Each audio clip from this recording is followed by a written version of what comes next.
Hello and welcome back to the week 6 lecture. This week we'll be covering chapter 5 and we are actually going to spend 2 weeks on this chapter. So today we are introducing you to 3 types of reactions, and those are precipitation reactions, acid-base reactions, and oxidation reduction reactions, which we call redox for short. Next week, we're going to look a little bit deeper and learn to predict the products of these reactions. Okay, so please read before and after watching the lecture. So, a chemical equation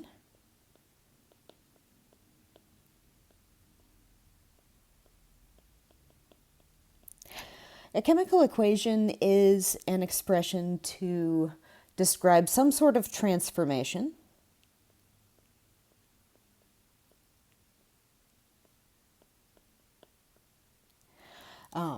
which would be a chemical reaction. So remember, with chemical changes, we are changing the identity of a substance. So we are transforming reactants into products. Okay, and we write the reactants on the left, and then an arrow that we can interpret as an equal sign, if we like to, and then products on the right. Okay.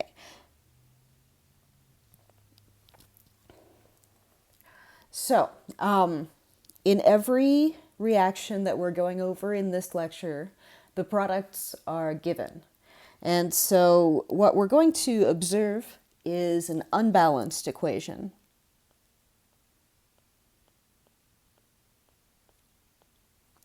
And we will note what is wrong with it. So let's look at this before we fill in the rest of the blanks. So I've got sodium hydrogen carbonate, which is baking soda. And what that is forming, if we heat it up, you are going to form sodium carbonate, a little bit different. And that is, by the way, that's OxyClean, if you were curious. So it's going to form sodium carbonate, water, and some CO2. Okay, so this equation, as we have it written, cannot be correct.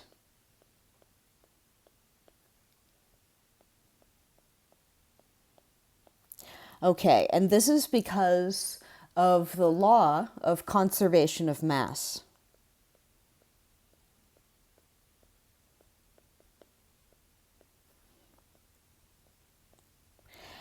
So that means that matter cannot be created or destroyed. It can only be changed.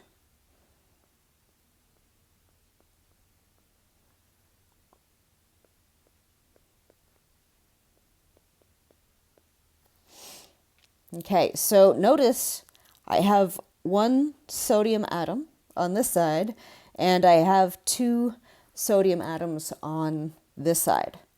I have 1 carbon atom here, but then I have a carbon atom here and here, 2 of them. There. So there is, as we learned when we learned chemical nomenclature about determining the formula of an ionic compound, there is only one. There's only one valid formula for an ionic compound. So we cannot alter the formula of the products. Okay, we can't just say that it's H4O2, for example, because that's That might be a real thing, but it's certainly not H2O. It's not water anymore. So here's what we can do. We can add a coefficient.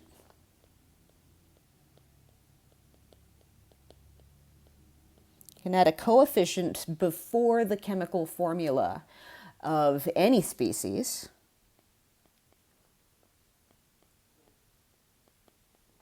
Any species in the equation to make the matter on one side equal to the other. So let's look at what I have to do to this reaction, and then we'll show you how to do it. Okay, so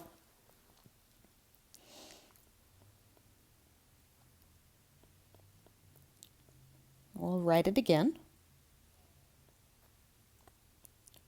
We're going to leave some space right here to put our coefficients.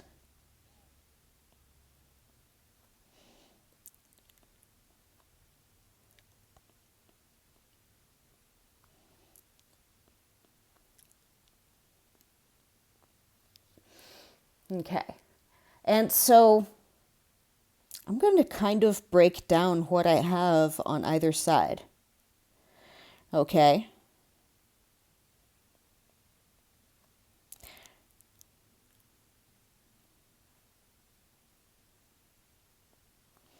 Okay, I've got that. I've got 2 hydrogens here and 1 O. And then 1 carbon here and 1. Okay, this is the number 1. There we go. And it's an O, not a 0. I'll always put a slash through my zeros. Okay, so that's a breakdown of what I have on one side of the equation, and I will do a breakdown of what I have here. Okay, I have 1 sodium, I have 1 hydrogen, and I have 3 oxygens. So, oh no, I made a mistake. I have 2 oxygens here. My bad. It's CO2, not CO. Okay, so at a glance, and we're going to do a more systematic method of this, but at a glance, I can see that I have about twice as much of everything on the product side as I do on the reactant side. So, you know, I've got 3 oxygens right here, and then I've got 6 oxygens right here. Oh, and I didn't even write my carbon here. 1 carbon. I've got 1 carbon here, and I've got 2 carbons here.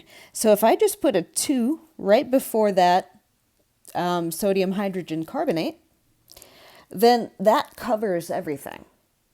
Okay, that means I now have 2 sodiums, I now have 2 hydrogens, I have 2 carbons, and I have 6 oxygens.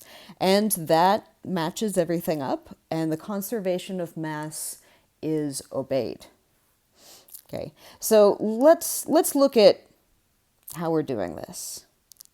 Okay, we will break this down into steps, and we will be able to follow these steps for any equation.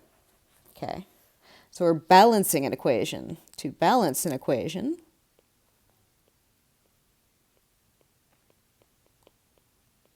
we are going to use these systematic steps. So, my first step is to give the unbalanced equation with spaces for coefficients and give the largest and most complicated one a coefficient of 1. So, I'm going to choose sodium carbonate. Now, I could choose sodium hydrogen carbonate too, but, and I'll show you what will happen if we do that, but I'm going to go ahead and just give that a 1. Okay. And so below the equation, I'm going to list out all of these atoms.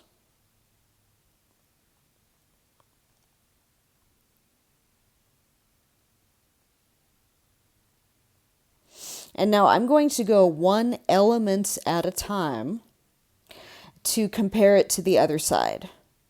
And so I'm going to choose the sodium atom first because I'm noticing that I have carbon in more than one compound on one side of the equation. So this amount of information is not super helpful, but sodium does not repeat, and so I'm going to go with that. So if I have two sodiums here and I have one sodium in this formula, I have to give this a 2. Okay. So moving down, I would give that a 2. And I'm going to keep my accounting here.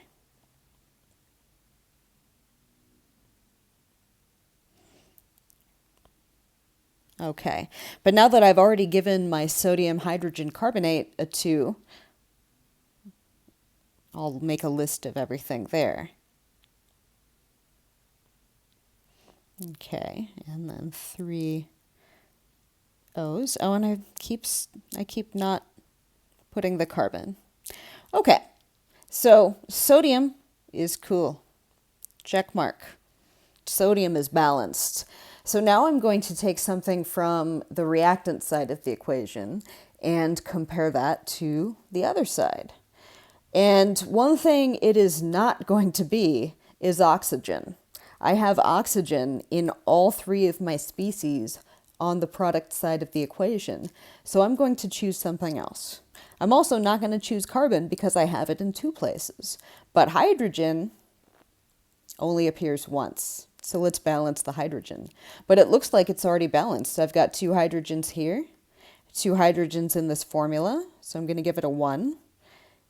And I'll still write everything out.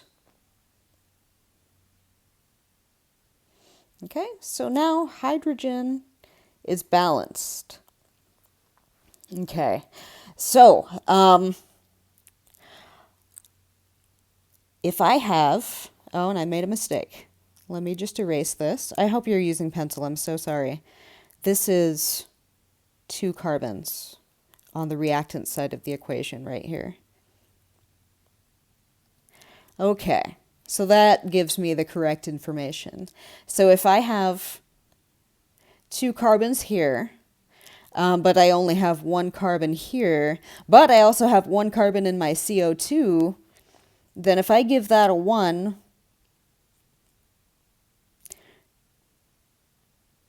then it's cool. I've got two carbons on the product side and 2 carbons on the reactant side. So we'll give those a check mark. And now the only thing left is oxygen, and we've got coefficients in front of everything. So we're just going to make sure, and I noticed another mistake that I made. This is supposed to be 6 oxygens here. There we go. So yes, we have 6 oxygens on the product side collectively, and then 6 oxygens on the reactant side. So now everything is balanced and conservation of mass is observed. So I ended up doing the whole process in this square. I gave myself another square to finish the process, but I guess I didn't need that square. Now let's look at what would happen if we started with sodium hydrogen carbonate. Okay. So that gets a little tricky, but it will demonstrate something that is totally an option for us to do. So I gave sodium hydrogen carbonate a 1 sodium. Let's see if I can count them this time. 1 hydrogen, 1 carbon, remember the carbon, and then 3 oxygens. Now, what am I going to do? I can put 1/2 here. Can I put 1/2 in real life? Absolutely not. But I can hypothetically and then fix it later.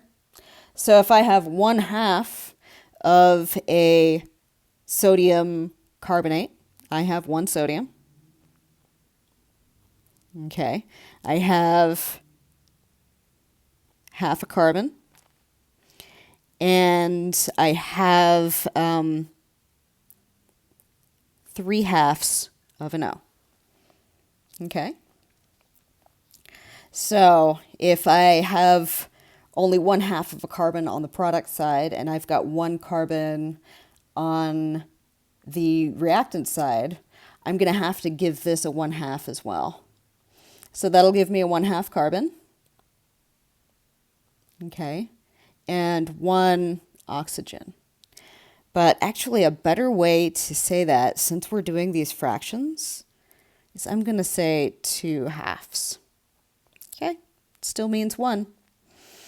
Okay, so if I have 1 hydrogen on the reactant side and there's 2 hydrogens in water, I have to give that a 1/2 as well.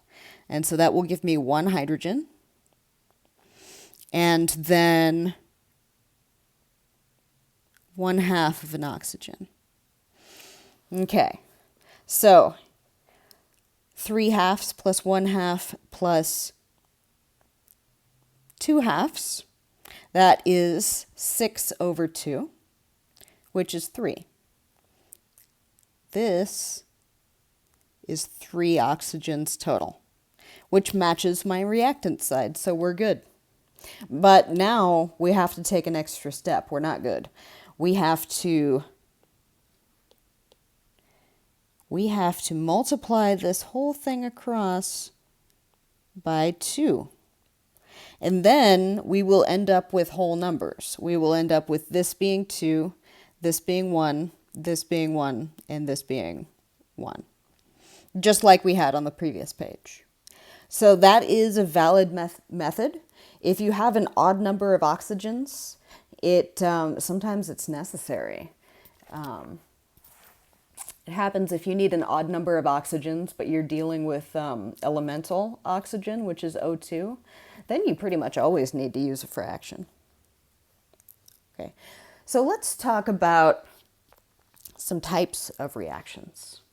So a precipitation reaction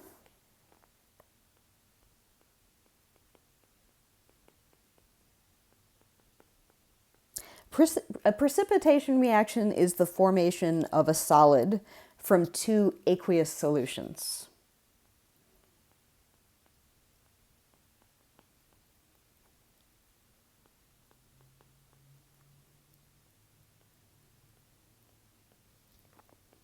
So what does that mean? Aqueous.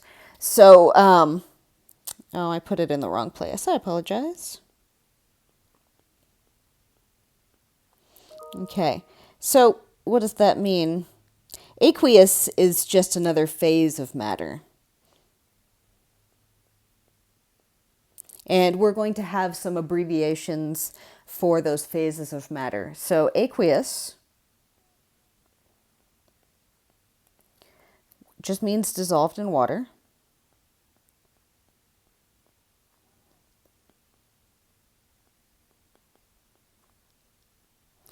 And that's abbreviated with AQ.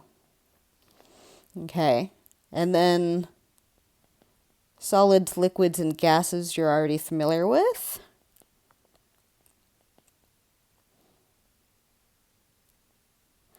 I like to write the L in cursive so it doesn't look like a 1.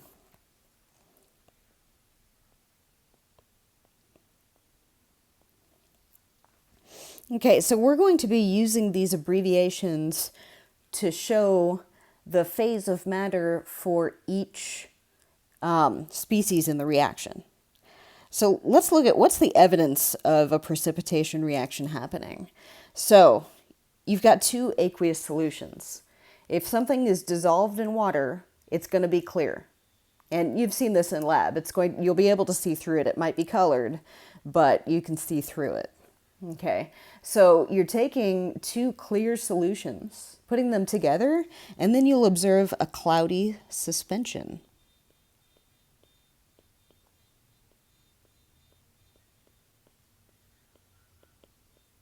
Okay, and what the cloudiness is is it's a powdered solid.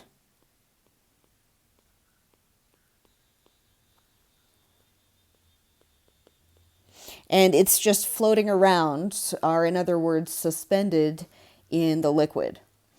And so you'll just go from being able to see through something to not being able to see through it. You may or may not observe a color change. It depends upon the reaction.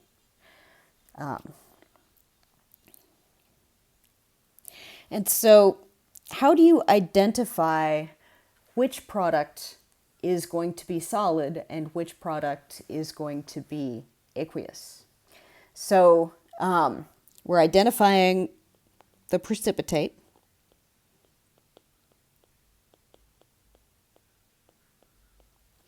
Which is the solid product. It's just what we call the solid product. And it can be determined by looking at solubility rules.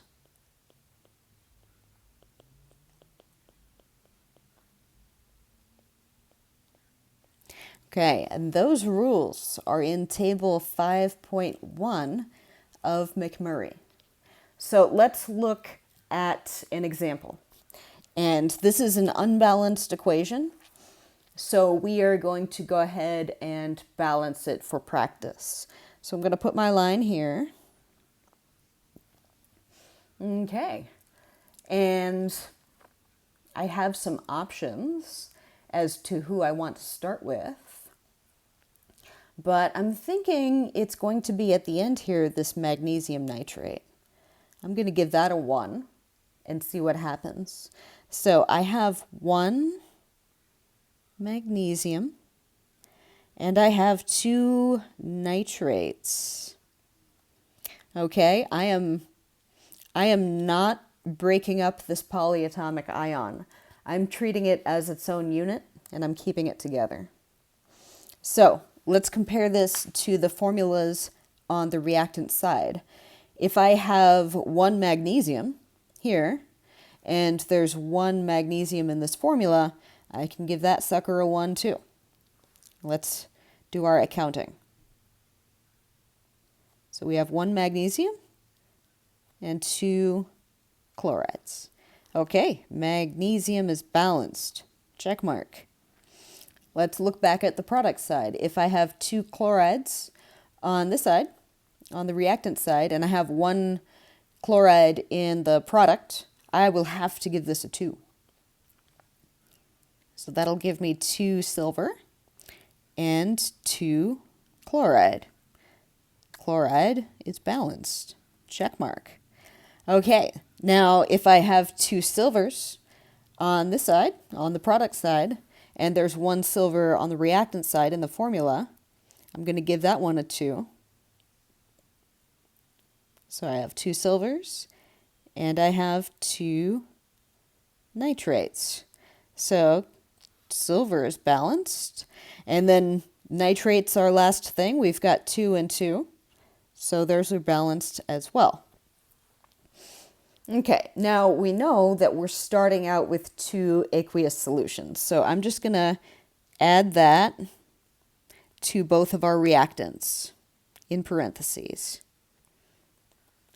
Okay, and now I need to decide on the product side which one of those species is aqueous and which one of those is solid. So if I look at my solubility rules, you'll see that most chloride salts, and a salt is just another word for an ionic compound, chloride salts are generally soluble, but not with silver, not with 3 different metals. So with silver, it's an exception. So we know that this one is our solid. Okay, and then this one has to be aqueous. Okay, so we're just looking at these rules to be able to determine which one is solid. So let's look at another example. Okay. So I've got cadmium 1 bromide and lead 2 nitrate, and they react to form cadmium 1 nitrate and lead 2 bromide. So we're going to first practice balancing the equation. Okay. I'll write my barrier here. And I'm going to go ahead and choose lead 2 nitrate as my first compound. So if I have one of those, that gives me 1 lead and 2 nitrates. Okay. So I'll look at the other side. If I have 1 lead here and then 1 lead on the product side, I can give that one a 1 as well. And then I have 2 bromides. Okay, so lead is good. Lead is balanced. If I have 2 bromides on my product side, but I only have 1 bromide in the formula on my reactant side, I'm going to have to give that one a 2. So I'm going to have 2 cadmiums and 2 bromides. Okay, now bromide is balanced. We're good. If I have 1 cadmium on the reactant side and 1 cadmium in the formula on the product side, I'll have to give that one a 2 as well, giving me 2 cadmium and 2 nitrate. Cadmium is balanced, and we will notice that nitrate is also balanced. So we're good. Okay, we know our reactants are aqueous, and we're going to go ahead and look at the solubility rules, and we will find that lead is another one of these exceptions. Bromide salts are generally soluble, but not with lead. So this one is going to be our solid, and this one will remain aqueous. Okay, so those are precipitation reactions. Our next type of reaction is an acid-base neutralization reaction. Okay, so what are acids and bases? So an acid produces H plus ions in the solution. Now remember, hydrogen has an atomic number of 1. It has 1 proton, and most of it has no neutrons. So if you take that 1 electron away, it's just a proton. So what we say is an acid is a proton donor. Okay, and a base produces hydroxide ions in solution, this OH minus. Okay, and so in acid-base neutralization, it should say "and" right here.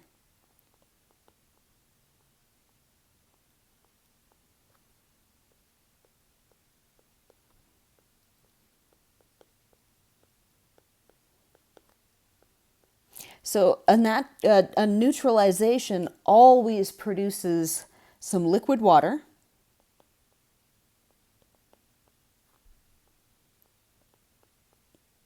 and a salt, which of course we mentioned is a soluble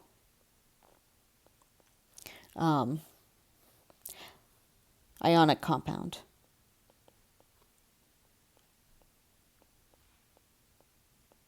Insoluble ionic compounds are also salts, but we do not get an insoluble ionic compound in an acid-base reaction. Okay, so let's look at the following reaction. I have some HCl, this is hydrochloric acid, and I have some potassium hydroxide. So that's my acid and that's my base. And then I'm forming liquid water and potassium chloride. Okay, and just at a glance, we're going to notice that this equation is balanced. If we examine it for a second, it is balanced because what's happening is this H and the OH are forming our water. And so we have 2 hydrogens and an oxygen. That's balanced. We have 1 potassium and 1 chloride here. On both sides of the equation, it's all a 1 to 1 to 1 to 1 ratio. Okay, but let's look at one now that we that we would have to balance. And this is sulfuric acid and sodium hydroxide. So sulfuric acid is called a diprotic acid because it's got 2 protons to donate.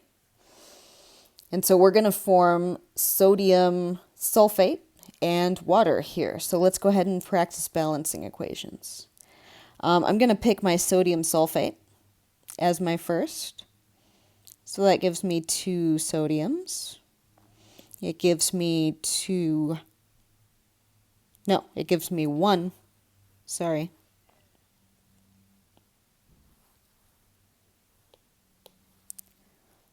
One SO4.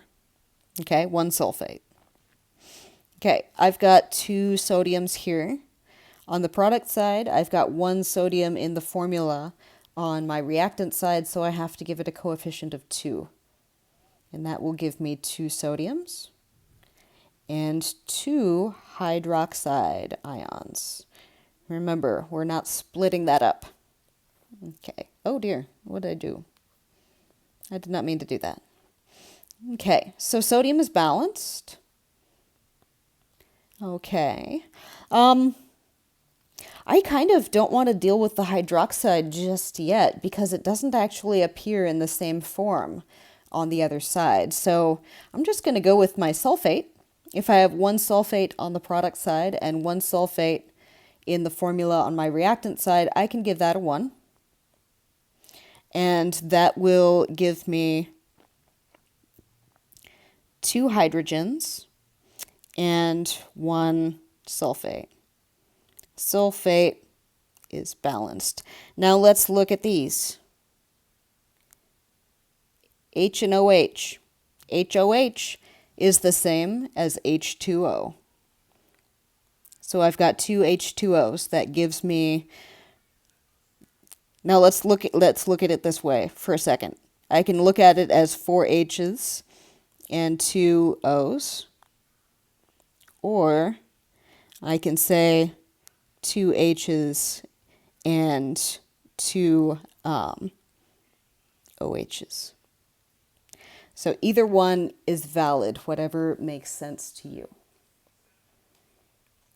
Okay, let's look at our final type of reaction, a redox reaction. Okay, so as we said before, redox is short for oxidation reduction.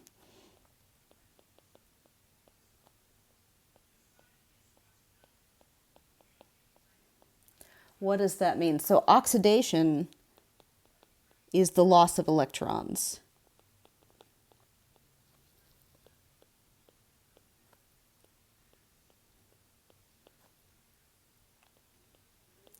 So, and that's forming a positive charge.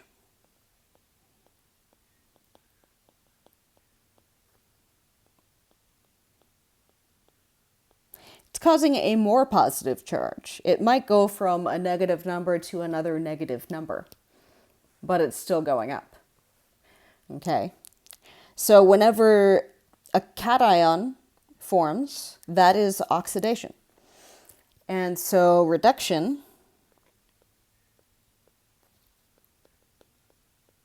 is the gain of electrons,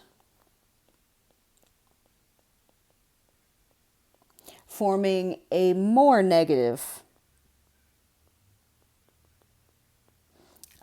charge.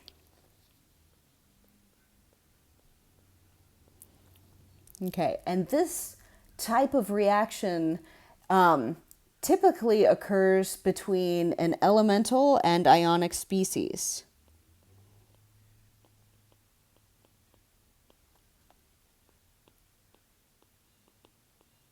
Okay, I also want to add or an acid. So what you're looking for in a redox reaction is for charges to change. Okay, so I have the chloride ion on my reactant side, and then on my product side, I have elemental chlorine. So my chloride ion is negatively charged, but my chlorine, my elemental chlorine, has a 0 charge. So that would be an oxidation. It's getting more positive. It's going from -1 to 0. Now on my reactant side, I have elemental fluorine with a charge of 0. And on my product side, I have the fluoride ion. And so it's becoming more negative, and that is the reduction. So let's balance this equation. I'll pick elemental fluorine as my starting point. So if I have 2 of those here, I've got to give my fluoride ion a 2. And so I just have to look at the chlorine and the chloride separately. Let's give this a 1 since it's bigger. And then I must give this a 2 for 2 chlorides. Okay, so that's not too bad. So we have my chloride going to chlorine. That's losing electrons and becoming oxidized. And then I have my fluorine turning to fluoride, gaining electrons to be reduced. Let's look at a second example. So I have elemental copper on my reactant side, 0 charge. Okay, and then I have silver nitrate on this side. So that means my silver has a positive charge and my nitrate has a negative charge. We know this.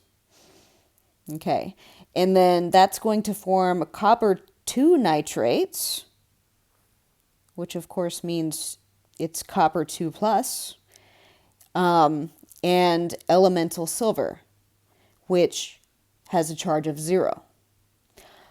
So my copper is going from 0 to +2.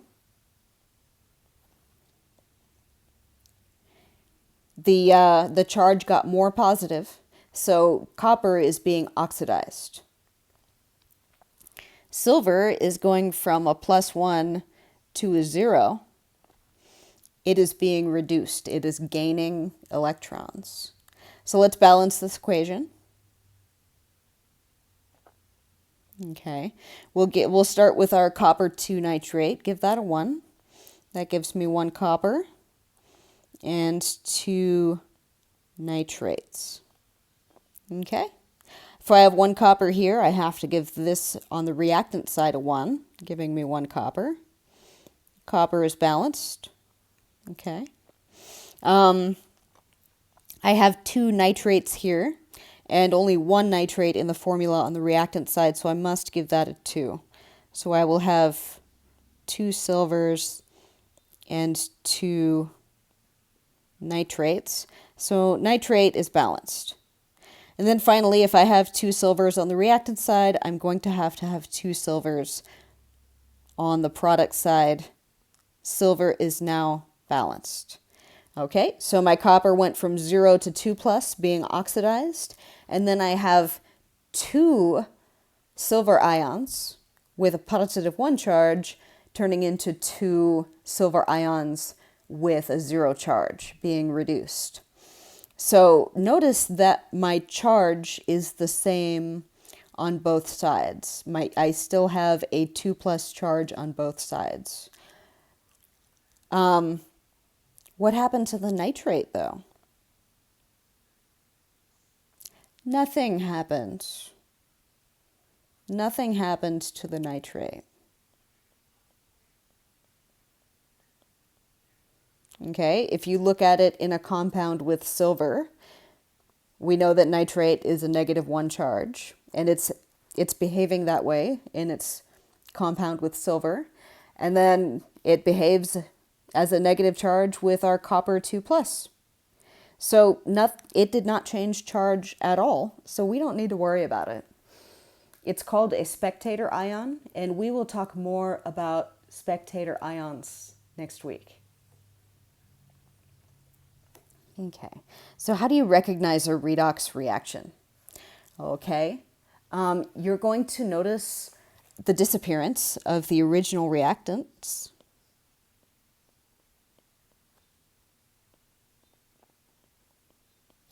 And the appearance of the products. Okay, this will be visual.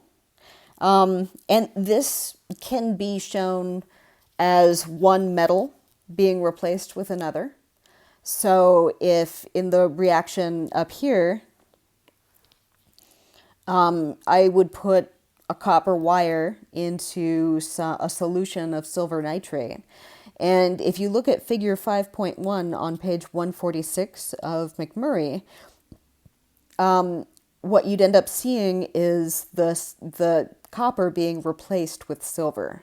The copper is getting oxidized and dissolving into solution into the aqueous phase, and the silver is depositing onto the surface of the copper, going from aqueous to solid. But you can also observe other types of products. So you could see a color change or especially a release of gas. So let's look at one with a release of gas. I've got hydrochloric acid, and I've got magnesium metal, elemental magnesium, and that forms magnesium chloride and elemental hydrogen, which is a gas, and we've put our phases in there already. So let's balance it. Okay, I'll give MgCl a 1. Give me 1 Mg, 2 Cls. Okay, 2 chlorides on the side means I have to give my HCl a 2, so I have 2 H's and 2 Cl's. Okay, Cl is balanced. If I have 2 H's on the reactant side, I'm going to have 1 H2 on the product side. So that's still 2 H's. Hydrogen is balanced. And then we can see that magnesium has a 1-to-1 ratio. Okay. And so this is a fairly common thing as well. We have our hydrogen in our acid, which is a +1. Okay. And we have 2 of them, so we have a total of +2 on the reactant side. And then our magnesium is a 0. But then when it transitions to the product side, we have magnesium chloride, which means your magnesium is now in a 2+ form. And your hydrogen is now elemental, so it has a 0 charge. Okay, so hydrogen went from a +1 charge to a 0. So it was reduced. It gained electrons. And the magnesium went from a 0 to a 2+. It was oxidized. It lost the electrons. It gave those electrons to the hydrogen. Okay. This concludes our week 6 lecture. Thank you so much for your attention, and I look forward to seeing you in class.